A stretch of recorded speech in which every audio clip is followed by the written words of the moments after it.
Hey folks, Gen 4 heroes release into your server sometime after day 180.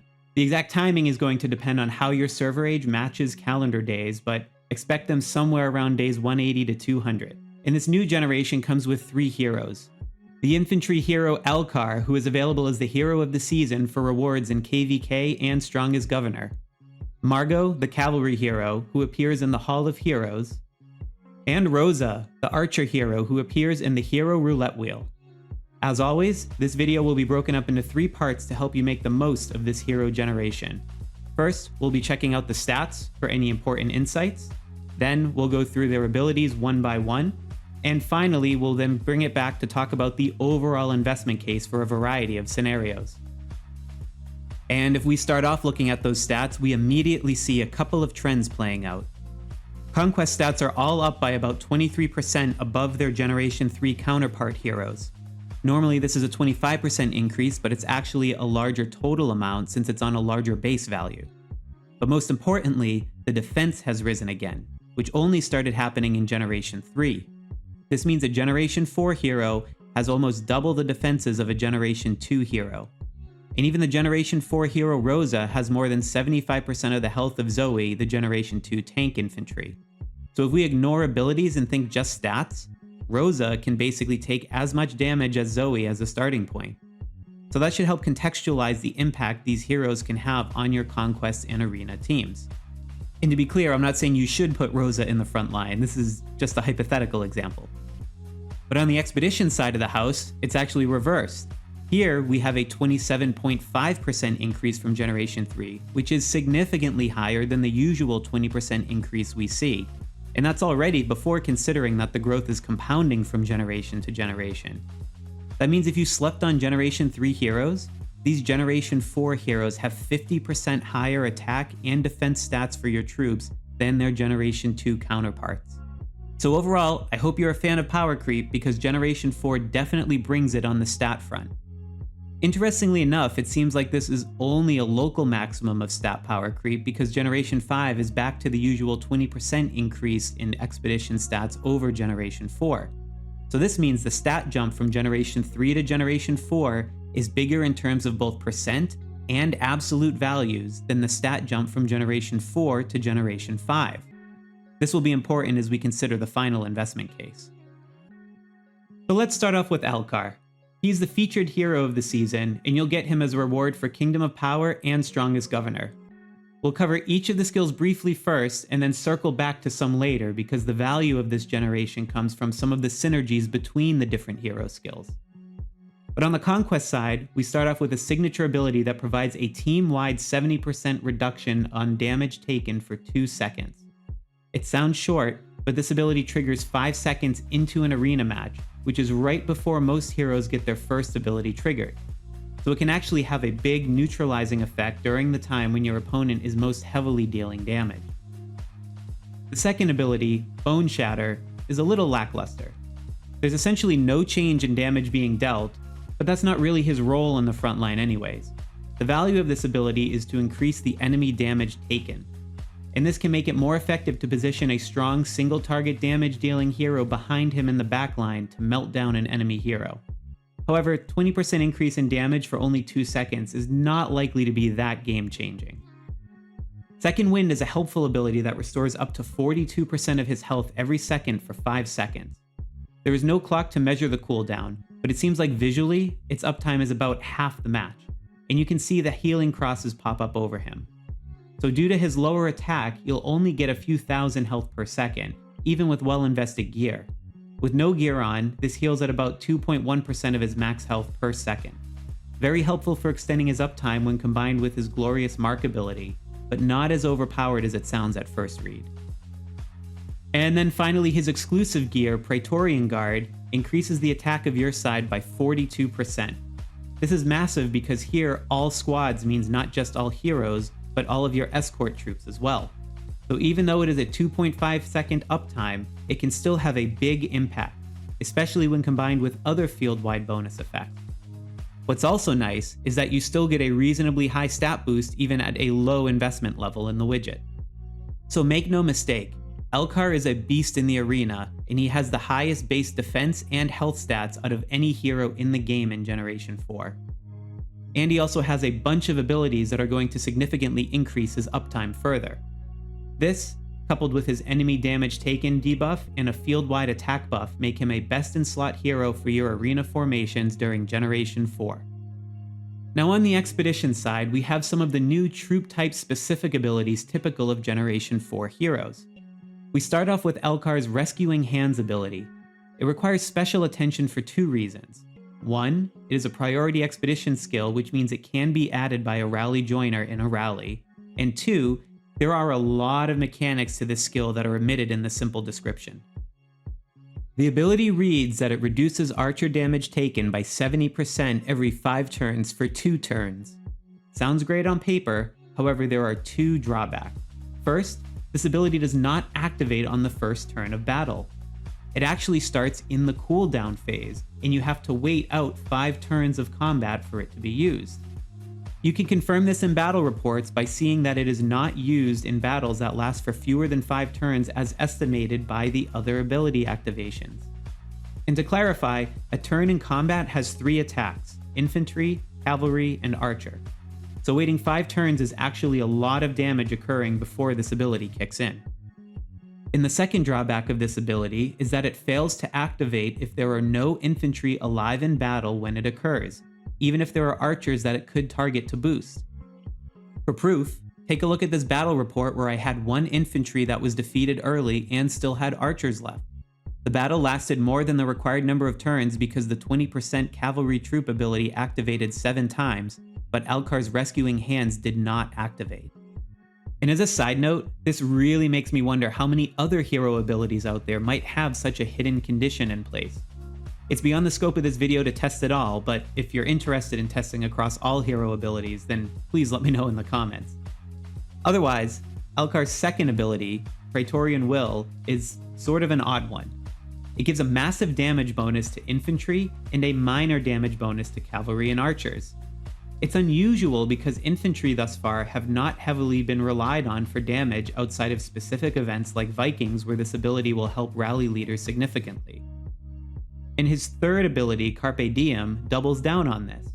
We see an increase in 60% infantry damage dealt per attack and target damage taken being increased by 25% for 1 turn.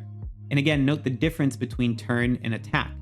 The bonus for 60% damage is the infantry attack, but the enemy damage taken ability lasts the entire turn, including the attacks of archers and cavalry.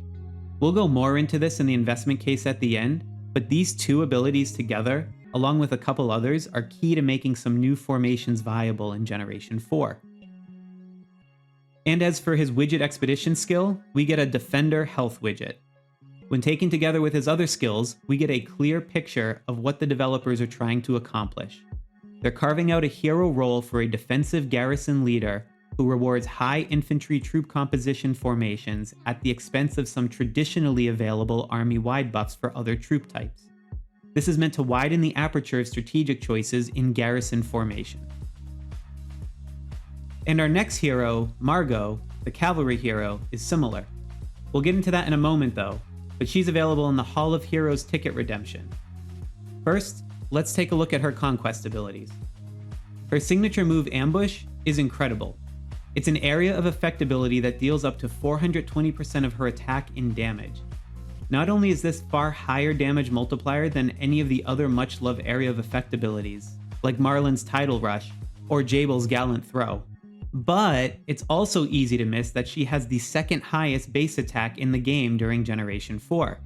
That's right, because of the incredible stat boost that Generation 4 heroes got, the Generation 4 Cavalry hero has a slightly higher attack than the Generation 3 Archer hero Jaeger, so this is a massive amount of damage you will deal at once. The only downside is that it has an 8-second wait time before its first cast in Arena, which means she goes way after everyone else. However, this also means she's less likely to miss her ultimate ability due to being stunned by an opposing frontline Helga, for example. And if we look at her second ability, it gives you some help to keep her up until that first ability goes off.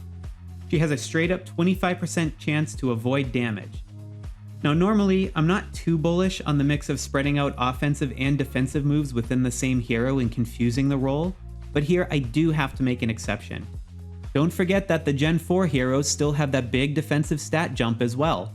So if we were to compare Margot to Eric, the Gen 3 Infantry hero, she still has about 23% more Conquest defense and only about 18% less health than Eric, which sort of balances out. So a 25% chance to avoid damage altogether on top of that means she's a high damage dealer with a high uptime as well. And her third ability is a little less amazing than the other two. It's a minor single target damage boost, again on a high base attack stat, and it comes with a 1.5 second immobilization attack.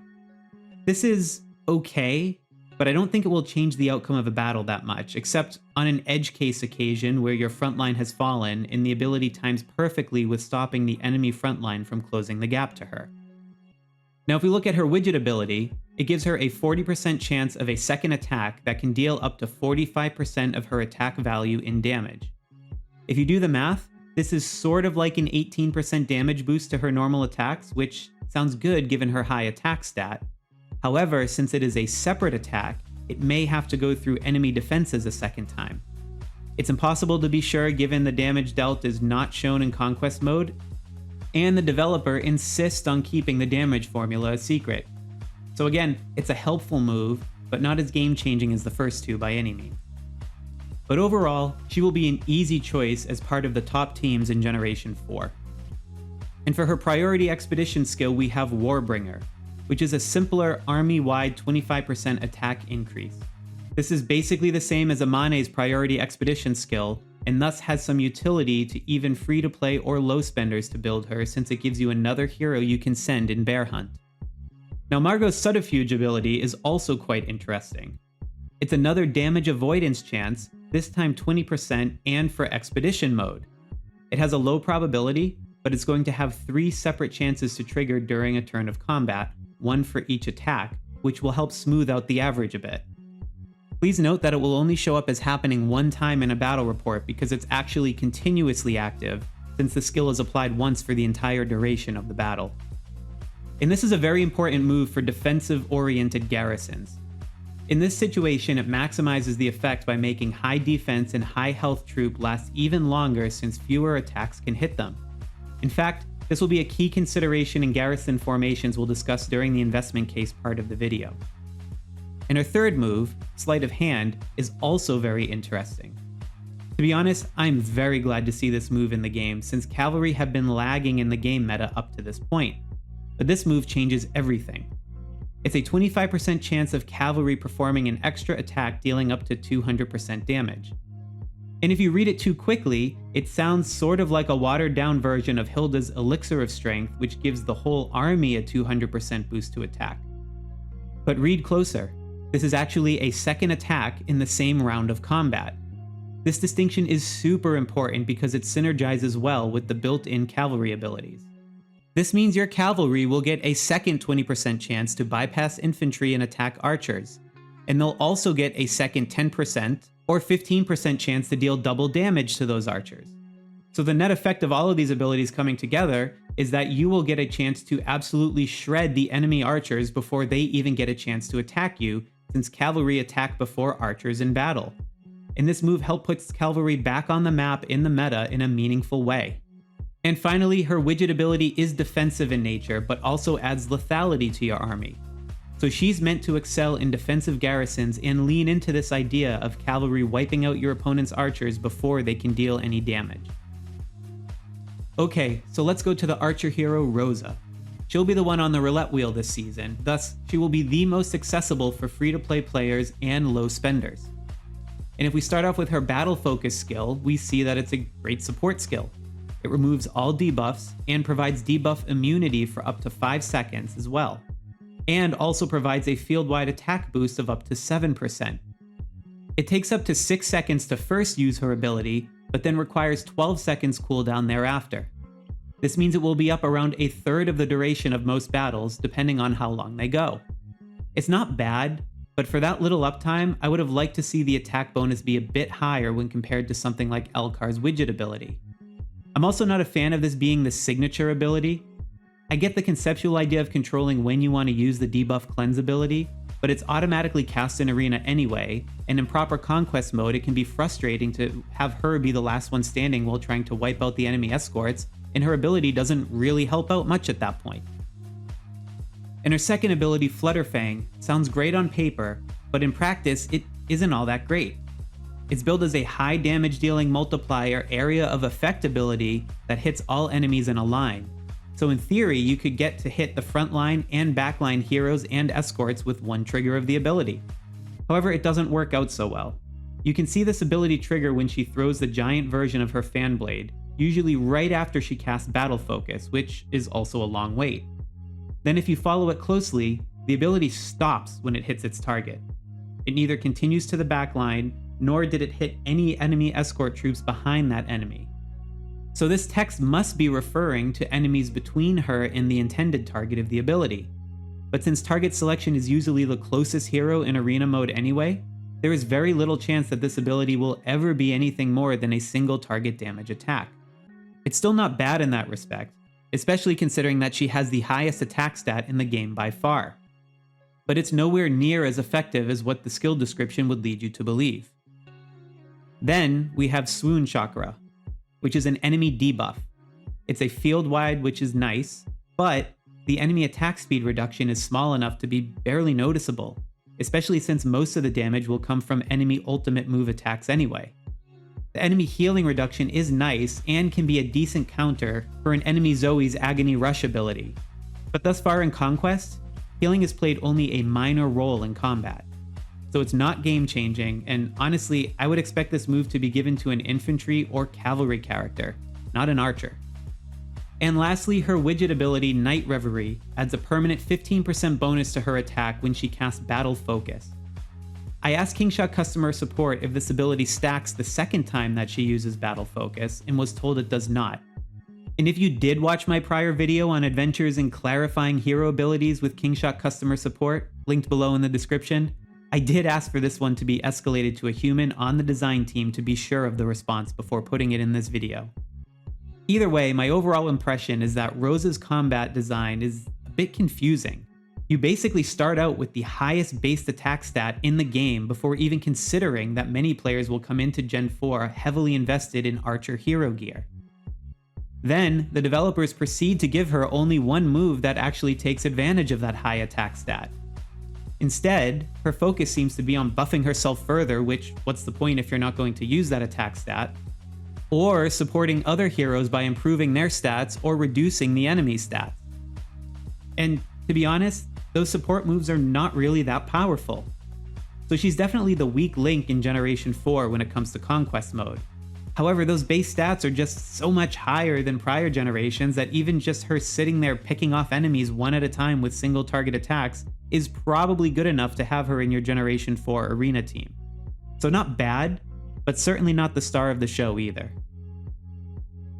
On the expedition side though, things are a bit better.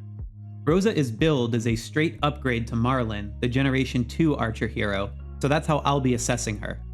And Rosa's priority expedition skill is Chaos Gambit, which grants a 40% chance of increasing damage dealt by 50%. This ability is identical to Marlin's wildcard ability, both capping out at a 40% chance of 50% damage increase for the whole army. And her next ability is Rose of War, which reduces enemy damage dealt by 20%. And this is actually identical to Fahad's Joiner ability. It's a bit harder to compare with Marlin's second ability, and I could do a whole separate video on why, but the short version is that it's due to a mix of advances in what we know about the game code, coupled with skill descriptions that don't quite line up with the expected number of occurrences we would expect to see of this move in battle reports. So depending on how you land on this, Marlin's ability could be somewhat better or somewhat worse, so let's just call this one a push. And finally, we have her Golden Rhythm move, which increases Archer's attack by 30%. It's a higher than normal straight stat boost in exchange for only applying to archers. Clearly the developers are trying to go for something similar as the other two heroes and give her an interesting archer-only ability. However, that extra 5% is not that much more given that it doesn't apply to the other two troop types. Now compare this to Marlin's Dynamo ability, which has a 50% chance of increasing damage dealt for all troop types by 50%, which comes out to an expected 25% damage increase for all troops. And as the last point of comparison, Rosa's Expedition widget ability is exactly the same as Marlin's. It's a 15% increase to offensive lethality, so she gets the same multiplicative bonus in the same situations. However, unlike Marlin, her built-in widget stats are much higher, with a 92.5% boost to Archer health and lethality, versus Marlin's 60%. So on the Expedition side, when it comes to abilities, I actually think Marlin has a little bit better of an ability kit, unless you're doing something that takes advantage of a high Archer troop composition formation such as Bear Hunt. And I know there's been some testing data floating around out there showing how Marlin might even be slightly better in Bear Hunt, but when you have Marlin and Rosa evenly invested at 5 stars, Rosa seems to be outperforming Marlin as a Bear Hunt rally leader by about a 25% damage difference. And special thanks to Dutton in Kingdom 231 for helping me with the extensive testing. But even in other situations, Rosa's base attack and defense stats are just so much bigger than Marlin's, so she is still pretty easily an upgrade over him. Interestingly, the only situation in which Rosa wouldn't be your best choice Archer hero is in low Archer composition formations, and we'll circle back on that thought shortly. So let's talk about who makes sense to invest in and why. But first, a special thank you to my Sloth Squad channel members whose continued support helps make these guides possible. Also thanks to my friends over at the Play Smarter community who have just made a new way for serious spenders to invest smarter and support my channel leveraging your in-game spend with creator code SLOTH. Check out the link below in the description for details. So let's start off our investment discussion with Rosa, since she is the most straightforward case. She's the roulette wheel hero, which means she will be the most free-to-play friendly to build. Despite her confusing mismatch of underwhelming abilities we discussed in both Conquest and Expedition modes, her stats jump is so massive versus the last offensive Archer hero that she is still going to be best in slot Archer for most formations. And if you missed out on building Marlin efficiently in Generation 2, then the investment case is even stronger to get your Archer game back on track. Having built Jaeger in Generation 3 doesn't really change the investment case that much, because these heroes are designed to play different roles in battle. And if you did build Jaeger, then you're more likely to be a spender who would benefit from having multiple teams with an offensive and defensive widget anyway. So in just about every situation, Rosa is basically a no-regrets move to build given how easy it is, but I would characterize her as an incremental upgrade to your account overall due to some of the skills. Now for Margot and Alcar, we sort of need to talk about their investment case together. To build either of these two heroes fully, you'll need to have saved up a bunch of orange shards from prior generations, or you'll need to spend. And if you're a spender, particularly one who leads defensive rallies such as defending the castle or even a turret in castle battle, then you might want to consider picking up both. The reason for this is that together, they enable a new formation meta shift in garrison defense, the 60-40 formation, or the 6-4 formation depending on who is saying it. Essentially, you use 60% infantry and 40% cavalry with no archers. Because of its recent success in some well-publicized Generation 4 castle battles, it's gaining in popularity, but most people don't fully understand why it works and try to use it on offense or in a previous generation with less effect. The reason this works is because you're combining Alcar's abilities to make infantry into viable damage dealers, with Margot's ability to help cavalry more effectively counter archers, in addition to improving the uptime of your troops with her dodge ability. And on top of that, they both have defensive-oriented widgets, which makes this formation well-suited for defensive garrisons. Interestingly, Rosa is excluded from this formation due to her lack of a defense widget, and lack of abilities that help non-archer troops. Saul is actually seen as best in slot in this formation in Generation 4 due to his defensive widget, which provides attack to further boost the troop damage and make up for the lack of archers. Since there are no archers in the formation, you can get away with his low stats. And as a side note, I know I was a bit harsh on investing in Saul in my Generation 1 Heroes video. That's one of the perils of covering an evolving game, folks. Who else could have predicted that a defensive-only hero that boosts attack, and doesn't even have all combat skills, would be best in slot in a formation that doesn't even use his own troop types 3 generations later? In any case, if you plan to be leading defensive rallies, you'll need to get both, as they set a new standard in garrison defense. And if you're a spender that likes to compete in top ranks for Arena, you will also need both, as they are present in all of the top formations in this generation. Now where it gets really interesting is if you're a low spender or free-to-play player that has saved up orange shards and can only get one of them. Which one do you get? Well, it depends a bit on what your account needs, and we'll take 3 lenses to look at it. From an expedition lens based on stats, a lower spender is more likely to have Petra, the Generation 3 Cavalry hero, than Eric, the Generation 3 Infantry hero, since Petra was on the roulette wheel. This means you will be far more likely to get a significant jump for your team to pick up Alcar over Margot, since you'll likely be upgrading from Zoe. However, the Generation 5 Infantry hero, Longfei, will be on the roulette wheel, and he is yet another defensive widget hero, this time with an attack boosting widget on defense. So it's possible that you could be replacing your Alcar sooner than Margot, especially since Thrud, the Generation 5 Cavalry hero, also comes with an offensive lethality widget. But if you go with Margot, then you might be kicking Petra out of your main march sooner, except on offensive rallies where Petra's widget still has an advantage. So at least there is a bit more room for them to both coexist. But if you skipped Petra in Generation 3 and are still using Hilda or even Jabel, then Margot is the much clearer upgrade. You'll get more return for your investment, and the hero will likely be in your main team longer. The second lens I like to think about is the uniqueness of their abilities in the hero generation line, and make no mistake, both of these heroes provide something unique. However, if we look again to Generation 5, Longfei is more of a return to the normal sort of hero abilities we've seen in generations prior, with army-wide stat and damage modifications. On the other hand, Thrud, the Generation 5 Cavalry hero, has a kit that boosts both infantry and archer abilities, and it exchanges that cavalry double attack for an inferior straight damage bonus to cavalry attack. So both Alcar and Margot represent something unique and interesting in their own right, but perhaps Alcar's abilities are a bit more unique within the succession of infantry heroes that can give him an additional amount of staying power. Either way, you should factor in your playstyle. Have you made a lot of investments in infantry in your account, and you like the idea of a strong infantry hero that makes them somewhat viable damage dealers? Then you might want to go with Alcar. Have you been really wanting to bring cavalry into your formations more but were reluctant due to their inherent disadvantages? Then Margot might bring you more joy to use by opening up these playstyles. And we also don't have the Generation 5 heroes in players' hands long enough to test how some of their troop-specific abilities might combine with these Generation 4 hero abilities. For instance, might someone be able to theory craft a way to do an infantry and archer only formation with Alcar, Thrud, and Vivian? It remains to be seen, so if you feel like one of these heroes has an ability kit that aligns to your playstyle more, then consider just prioritizing them.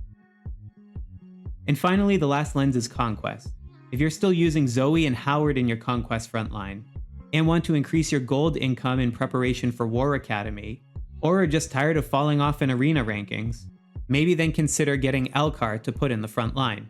I suspect many low-spend players will have likely skipped Eric and might actually be in this exact position. At the same time, Margot is also a huge addition to an arena team, and is Generation 4's best hero to deal massive area of effect damage. She's probably the best AoE damage dealer since Marlin. However, if you already have a well-built Petra in your Conquest team that you rely on, and don't have a second set of cavalry gear to give them both, you might not get as big of an upgrade to your team. And if you're a free-to-play player, you might even still be relying on Jabel as part of your team, which means even more cavalry gear. But at the end of the day, I don't think you can go wrong with either Alcar or Margot. Eventually you will retire both heroes someday, but during this generation, they're an amazing addition to any team in both Conquest and Expedition.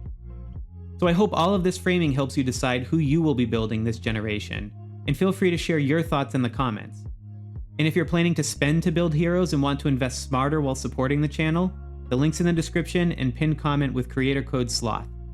Also be sure to like, subscribe, and hit the bell icon to stay up to date with the latest guides, and you can learn more about other heroes in the Hero Reviews playlist linked below in the description.